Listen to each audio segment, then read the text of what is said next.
So this is a common complaint, an elongated earlobe from a piercing. The piercing you see is elongated. So what we're going to do is repair this piercing. That involves the entire epithelial tract being excised, and then you have to close the front layer separate from the back layer.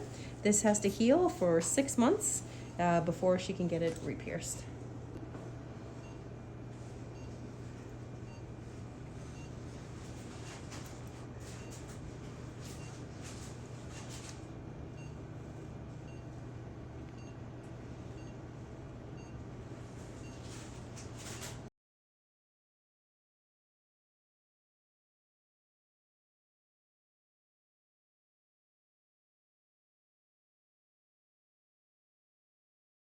So this is what this looks like after we repaired it. It looks a little wrinkly because this is something called a mattress suture. So you're trying to turn the skin outward so it doesn't heal inward back into the hole. And when this heals, it'll be totally flat.